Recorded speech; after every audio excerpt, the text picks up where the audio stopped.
Hello and welcome to this screencast. My name is Kareem Rifat with HelpSME.com. Here we'll cover calculating Canadian payroll taxes with the Help SME calculator. To access it, visit HelpSME.com, go to Free Tools, Payroll, Canadian Payroll Calculator. Once on this page, you'll notice there's a download version available here on the right hand side that you can freely download and use. If we scroll down a bit, we can access the online version.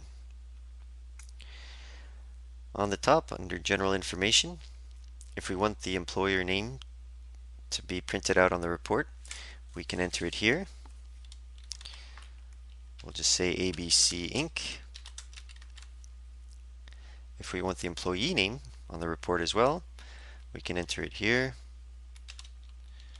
Let's say John Doe. And for our example, we'll say John Doe resides in Ontario.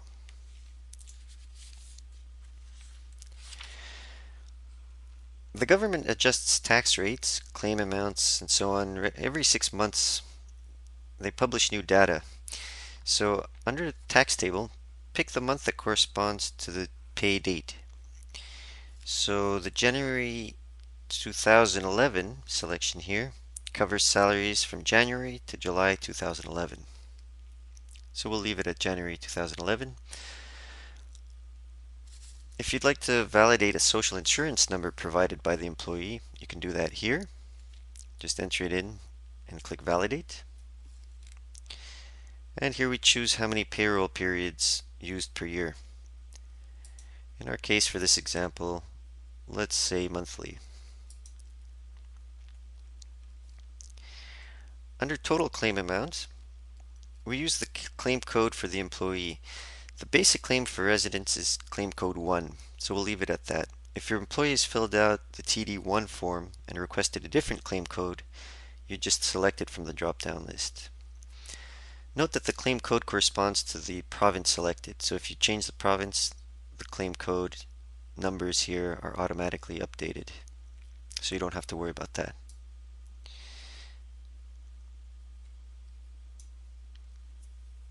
Under salary and benefits, this is where you enter the pay information. Let's assume that for this pay period there is a salary and a bonus paid. So we'd click on the salary and bonus tab,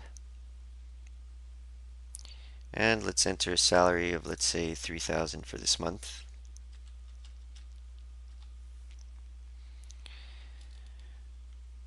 No cash benefits and no non-cash benefits for our example.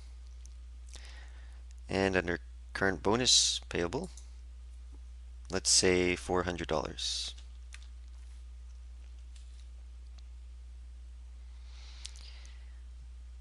Moving down,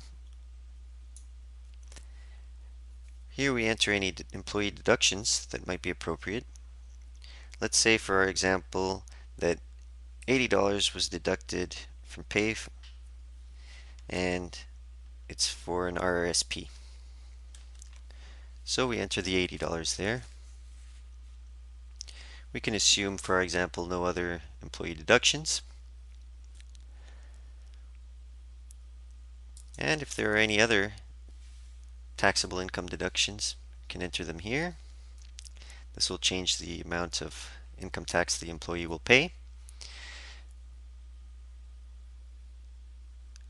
Down here, under year-to-date payroll deductions, you can enter year-to-date amounts already deducted for Canada or Quebec Pension Plan, for EI, Employment Insurance, and this one's for Quebec, the Quebec Parental Insurance Plan. If the employee is exempt from any of these, you would just check off the appropriate box.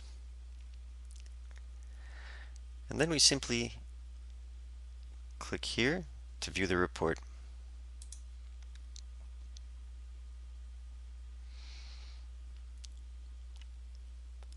On the report, you'll see the company name entered, employee name, province, and so on. Down here are the employee deductions. and salary. So here are the earnings, 3,400 in bonus for a total of $3,400. And on the right hand side, we see the tax deductions, federal tax, provincial tax, CPP and EI, as well as the breakdown for the bonus. Federal tax on the bonus, provincial tax on the bonus, CPP and EI for the total bonus deductions, and the grand total deductions. And here we have the net pay that you would pay the employee. If we scroll down a bit,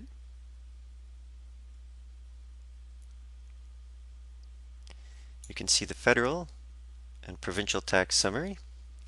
All federal and provincial taxes to be paid by the employee that are deducted off pay, total deductions, the total for the Canada Pension Plan and EI deductions that the employee contributes. And here are the total deductions on income for the government. If we scroll down a bit more, we can see the employer's contribution. Canada Pension Plan, same as the contribution for the employee makes, and the EI contribution, it's a little bit more than what the employee contributes. And here's the total employer contribution. And here we have the total amount to remit to the Canada Revenue Agency, $858.06 in our example.